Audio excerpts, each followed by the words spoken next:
Buen día, el Señor les continúe bendiciendo en el día de hoy. Vamos a continuar con el bosquejo o la enseñanza del libro de Apocalipsis, pero esta vez lo vamos a hacer desde sus primeros versículos. La antigua revelación. Rhonda Byrne es la autora de un libro muy popular llamado El Secreto. Relata lo que ella descubrió a finales del 2004. Para ese entonces, Rhonda estaba pasando por tiempos muy difíciles. Su vida se había derrumbado física, emocional y financieramente. En sus propias palabras, ella estaba en completa desesperación. Su padre había muerto repentinamente y ella estaba preocupada por su madre, quien no lograba superar la pérdida. Ella escribió que lloraba, lloraba y lloraba. En ese momento fue que su hija le regaló un libro llamado La ciencia de volverse rico, escrito en 1910 por Wallace Wattles. Algo dentro mío me tenía concentrada, dijo, leyendo, leyendo, y recuerda que sus lágrimas salpicaban las páginas mientras leía. El libro me dio un vistazo del secreto. Ella dijo, desde que descubrí el secreto, cada segundo de mi vida ha cambiado. Estoy viviendo por primera vez en mi vida. Así que, ¿cuál es este secreto? El secreto es la ley de la atracción. El principio de que dos cosas semejantes se atraen. Rhonda lo llama la ley más poderosa del universo que nunca deja de funcionar. Ella continuó explicando, lo que ocurre es que atraemos a nuestras vidas las cosas que queremos. Eso se basa en lo que pensamos y sentimos.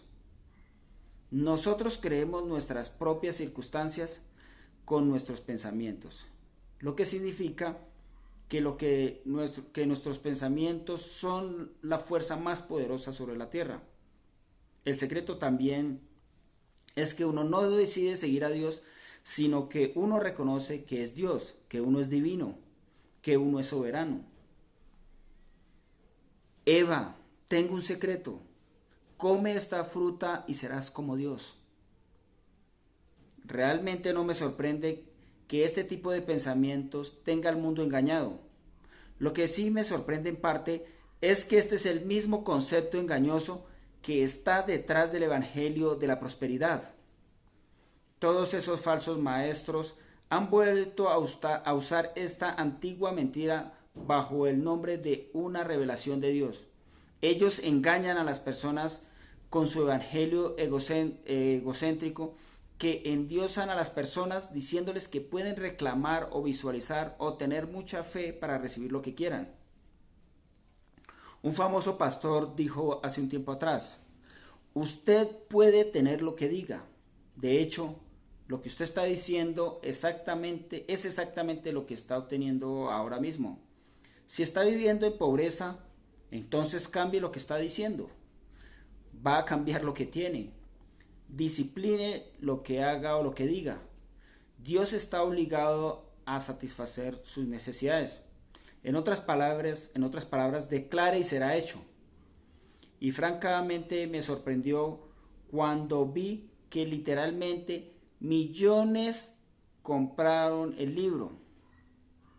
Ya sea que esa fuera la intención o no, las personas se entusiasmaron pensando que habían encontrado un secreto. La oración de Hades se convirtió en un tipo de abracadabra con el cual garantizaba que sus oraciones iban a confirmar todo esto.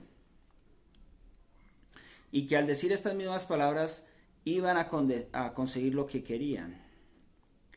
Y mi querido amigo, no existe ningún tipo de oración especial que le garantice que va a obtener lo que quiera. No existe ningún secreto para curar esa enfermedad o traer la paz mundial, o poner dinero en su cuenta bancaria o poner un auto en su garaje. Y lo que me parece realmente trágico es que la iglesia a veces prepara el terreno en los corazones de sus creyentes para que obtengan esa falsa doctrina. la falsa doctrina sigue invadiendo la iglesia a través de las enseñanzas del libro Un curso de milagros, un libro escrito por Helen Schucman, profesora de la Universidad de Columbia, que decía tener una voz interna que le contó que iba a conseguir un curso en milagros y que lo iba a escribir, y que la voz decía ser Jesús, y que por 7 años escribió lo que decía. ¿Cuál era este concepto clave de este curso de milagros? Que todos somos dioses y que además no existe el pecado ni el diablo tampoco. Eva, come esto y serás tan sabia como Dios. Y este es el objetivo del diablo. Este es el mayor objetivo del engañador. Hacer que Jesucristo sea ignorado y olvidado, robarle a Cristo la adoración que merece. Este objetivo es claramente revelado en las palabras de otro proponente de un curso de milagros. Neil Walsh escribió en su libro titulado Las nuevas revelaciones, y por favor note ese título, Las nuevas revelaciones. Él escribió: la era de un solo Salvador se ha acabado. ¡Qué peligro! Querido amigo, esta no es una nueva revelación. Esta es la vieja mentira. Usted no es Dios. Y perdón si lo ofende un poco, pero usted y yo somos pecadores que necesitan al único Dios y Salvador. Necesitamos aprender juntos no una nueva revelación, sino una antigua revelación de Jesucristo. Usted no necesita una revelación de Stephen Davis o de cualquier otro evangelista. Necesitamos una revelación de y acerca de Jesucristo, quien fue, quien es y quien siempre será el único Dios y Salvador. Necesitamos ir a esta antigua revelación de la palabra de Dios. Así que le invito a abrir su Biblia en el libro de Apocalipsis. En Apocalipsis capítulo 1, las primeras 4 palabras dicen la revelación de Jesucristo, la revelación de Jesucristo.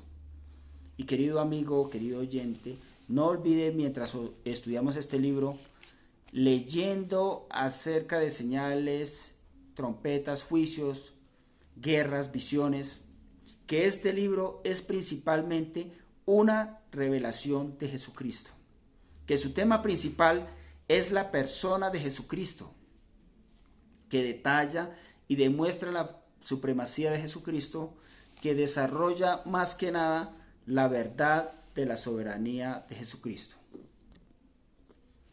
Más que otra cosa, esta es la revelación de Jesucristo.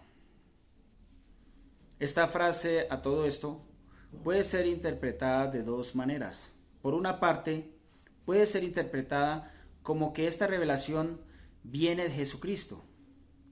Él es quien la revela. Por otra parte, la podemos interpretar como que Jesucristo es aquel quien es revelado, que esta revelación es acerca de Jesucristo. Ambas interpretaciones son correctas, ya que Jesucristo es ambos la fuente de revelación y el tema que se revela. Esta revelación proviene es acerca de nuestro Señor Jesucristo, que Él es la revelación. Así que en el libro de Apocalipsis la dividimos en 4 secciones. Primero, la soberanía de Cristo sobre su iglesia. Segundo, la serenidad de Cristo en su castigo, o la severidad, perdón. Y tercero, la superioridad de Cristo en su venida. Y cuarto, la supremacía de Cristo en su nueva creación. Ahora, al comienzo de esta revelación, que ya tiene unos 2000 años de antigüedad, el Señor responde a unas 7 preguntas básicas. La primera pregunta es: ¿qué es revelación? Y la respuesta a esta pregunta la encontramos en el significado de la palabra revelación. Revelación es la traducción de la palabra griega apocalipsis, de donde sacamos el título de este libro. Esta palabra significa descubrir, destapar, revelar algo que antes estaba escondido. ¿Y no le parece irónico que el libro de la Biblia, que significa revelado y abierto, es considerado por muchos cristianos el libro más misterioso y cerrado de todos? Sin embargo, aún así, muchos tienen miedo de abrirlo y de leerlo. Y es que sin duda, el obstáculo más grande para entender el libro de Apocalipsis es el método de interpretación que uno toma al leerlo. Existen 4 escuelas de interpretación que son más prominentes. Primero está la escuela de interpretación preterista. Esta escuela dice que Apocalipsis es simplemente un libro de historia. Esta posición cree que, con unas pocas excepciones, los secretos del libro de Apocalipsis ya han tomado lugar. Como resultado, aquellos que sostienen esta posición espiritualizan la caída del templo en el año 70 después de Cristo y afirman que allí se produjo la segunda venida de Cristo. El problema con esto es que ni siquiera Cristo apareció. Además, esta posición deja mucho que desear con el concepto, con las revelaciones del libro con las copas y con los sellos. Parece ignorar completamente la afirmación de los primeros y últimos libros de versículos de Apocalipsis, que deja claro que esto es un libro de profecía, no de historia. Ahora, la segunda escuela de interpretación es la historicista. Aquellos que siguen esta escuela creen que todas las profecías han sido cumplidas ya en algún momento durante los 2000 años. Esta escuela es interesante porque encuentra consecuencias, encuentra conexiones durante varios eventos históricos y las profecías. Algunos, por ejemplo, interpretan que las langostas en el Apocalipsis son una alusión a los monjes y frailes. Mahoma, según algunos, es la estrella que cayó del cielo. Elizabeth I dice que es el cumplimiento de la primera copa, que uno es la iglesia de Sardis, etcétera, etcétera, etcétera. La tercera escuela es la idealista. Y esta escuela básicamente dice que Apocalipsis es un conjunto de principios espirituales que tienen que ver con la lucha entre el bien y el mal. Alegoriza todo el libro con un conflicto espiritual y dice que nada de esto tiene que ver con eventos literales de la historia o de un futuro, que la tribulación es simplemente un conflicto personal con el pecado y el regreso de Cristo toma lugar en el corazón de cada persona. La cuarta escuela es la que toma el libro de Apocalipsis al pie de la letra y se llama la escuela futurista. Esta escuela entiende que Apocalipsis es un relato profético de eventos futuros y que éste se enfoca específicamente en el fin de los tiempos. Un autor comentó que este es simplemente el resultado natural de leer el libro de forma natural y directa, mientras que los otros 3 métodos frecuentemente se encuentran obligados a alegorizar o a espiritualizar el texto. Nosotros interpretamos las profecías literalmente, así que no debería sorprendernos entonces si hacemos lo mismo con el libro de Apocalipsis. La mitad del libro de Apocalipsis son realmente alusiones al Antiguo Testamento. Lo que había estado oculto ahora es revelado. Varios comentaristas mencionan que 278 de los 404 versículos del Apocalipsis aluden de algo ya mencionado en el Antiguo Testamento. Así que gran parte del problema del intérprete del Apocalipsis se resuelve cuando interpreta el Antiguo Testamento literalmente. Así que la primera pregunta es, ¿qué es el libro de Apocalipsis? Y la respuesta es que Apocalipsis es la última palabra profética. La segunda pregunta es, ¿de qué se trata esta revelación? Y Juan escribe en las primeras palabras, Jesucristo. Esta es la revelación de Jesucristo. Pero más importante aún, esta revelación es acerca de Jesucristo. En este libro vamos a descubrir quién es Él, qué es lo que Él dice y qué es lo que Él hace. Esta es la antigua revelación a la que debemos regresar. Él es Jesucristo. Apocalipsis 1:1. Él es soberano sobre los reyes de la tierra. Capítulo 1, versículo 5. Él es el primero y el último. Capítulo 2, versículo 8. Él es el Hijo de Dios. Capítulo 2, versículo 18. Él es el que escudriña la mente y el corazón. 2:23. Él es el que tiene la llave de David. 3:7. Él es el que abre la puerta que nadie puede cerrar. 3:7. Él es el Amén. 3:14. Él es el testigo fiel y verdadero. 3:14. Él es el león de la tribu de Judá. 5:5. Él es la raíz de David. 5:5. Él es el santo y verdadero. 6:10.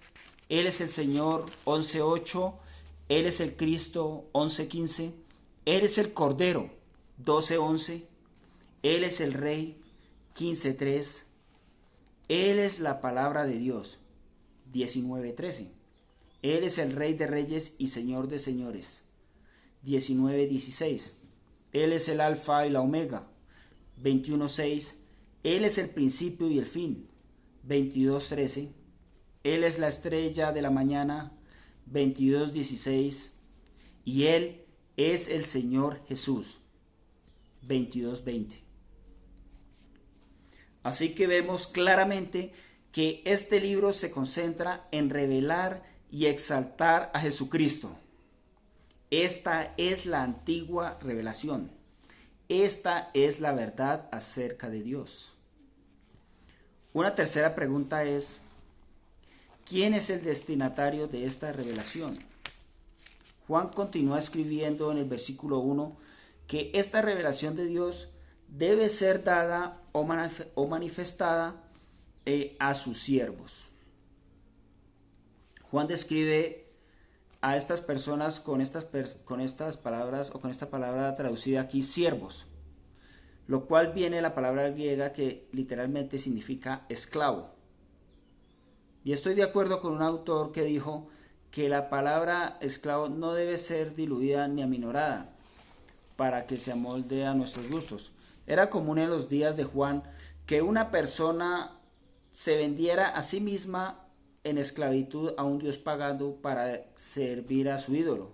En el Antiguo Testamento, específicamente en la celebración llamada Jubileo, donde todos los esclavos en Israel eran liberados y sus deudas canceladas, si un esclavo amaba tanto a su amo que quería permanecer a su lado, a su servicio, era llevado a la puerta del tabernáculo. Allí se le perforaba la oreja y se le ponía un aro, como en estos días unos por ahí, para que se pudiera conocer que ese esclavo había decidido quedarse con su amo por amor y lealtad. Cristo busca revelarse a sus esclavos leales que lo aman. Ahora, una cuarta pregunta es, ¿cómo se comunicó esta revelación? Note la última parte del versículo 1. Y la declaró enviándola por medio de su ángel a su siervo Juan. En Apocalipsis vamos a ver acerca de ángeles por todos lados. Es más, alguien comentó una vez que la Biblia, una de cada 4 referencias a los ángeles se encuentran en el libro de Apocalipsis. Y uno quizás se preguntará, ¿no es peligroso que esta revelación fue entregada por un ángel? ¿No dice acaso Gálatas 1, mas si alguno de nosotros o, o algún un ángel de los cielos anunciase otro evangelio diferente al que anunciamos, sea anatema? ¿No han sido acaso seres espirituales los que han generado el inicio de diferentes religiones como el Islam, el mormonismo, entre otros? Y esto aquí lleva a una pregunta que necesita ser respondida. ¿Cómo ha sido autenticada esta revelación? El versículo 2 nos dice que ha sido autenticada por la palabra de Dios, el testimonio de Jesucristo y todas las cosas que Juan ha visto. Así que note que este testimonio es triple. Primero está la revelación autenticada por la palabra de Dios. Dicho de otra manera, esta revelación es consistente con el resto de las escrituras. Además, aquí está el testimonio de Jesucristo. El apóstol Pablo no enseñó que los ángeles no podían decir o revelar algo verdadero. Es más, Pablo nunca dijo que el ángel no podía entregar el evangelio. Lo que él dijo en Gálatas 1:8 es que si algún ángel del cielo anunciase otro evangelio diferente, sea anatema. Entonces la pregunta que hay que hacerse es, ¿qué es lo que está diciendo este ángel acerca de Jesucristo? A diferencia de muchas religiones, este ángel dice la verdad. Así que autenticamos el testimonio de Juan por el testimonio de la Escritura y de Cristo. Y la tercera verificación en el texto es el testimonio de Juan mismo. Y es que si esta revelación fuera aprobada en la corte, el abogado defensor presentaría el testimonio escrito de Dios el Padre, presentaría el testimonio hablado de Dios el Hijo y mostraría cómo ellos concuerdan perfectamente el uno con el otro. Y luego al finalizar, él llamaría al estrado a un testigo. Escucharíamos allí al apóstol Juan decir, esto es lo que vi. 44 veces Juan va a decir, yo vi. Yo puedo verificar el testimonio de esta revelación con mis propios ojos. Apocalipsis es el recuento más descriptivo y más completo acerca del cielo que nos ha sido dado de parte de un testigo ocular. Y permítame responder a una pregunta más. Ya hemos respondido qué es revelación, de qué se trata, a quién ha sido dada, quién se la comunicó a Juan y cómo es autenticada. Pero ahora respondemos a la pregunta, ¿por qué deberíamos estudiar esta revelación? Juan continúa en Apocalipsis 1:3 diciendo, bienaventurado el que lee y los que oyen las palabras de esta profecía y guardan las cosas en ella escritas, porque el tiempo está cerca. Este es el único libro en la Biblia que promete una bendición especial para aquellos que hacen estas tres cosas. Bienaventurado el que lee. Es que en la antigüedad la iglesia tenía pocas copias de la escritura, lo que demandaba entonces que fuese o fuera leída públicamente, no como en el día de hoy donde las Biblias abundan y que cada familia o cada persona tiene una o dos. El apóstol Juan sabía que esta revelación era importantísima, así que agregó el incentivo de la bendición de Dios a todo el que lo leyera en voz alta a los demás. La bendición no solo se extiende al lector, sino también al que escucha, y no solo el que escucha, sino el que la hace. Note que aquellos que oyen las palabras las guardan, las obedecen también. Permítame agregar una pregunta más, y es que más allá de la bendición personal, ¿por qué importa leer esta revelación? La última parte del versículo 3 responde a esta pregunta y dice, porque el tiempo está cerca. La palabra traducida tiempo en este versículo no da la idea de mirar un reloj o un calendario, sino que esta es la palabra kairos, que se refiere a una época o a una estación. Lo que Juan está diciendo es, la época se acerca. La próxima gran era de la iglesia redentora de Dios está cerca. El retorno de Cristo es inminente. El Salvador que se le apareció a Juan es el mismo soberano quien va a regresar con su iglesia triunfante al final de este libro. La era de un solo Salvador no se ha acabado. Solo está a punto de llegar con mayor majestad y mayor poder que nunca antes. Jesucristo dice, he aquí yo vengo pronto. Capítulo 3, versículo 11. He aquí vengo pronto.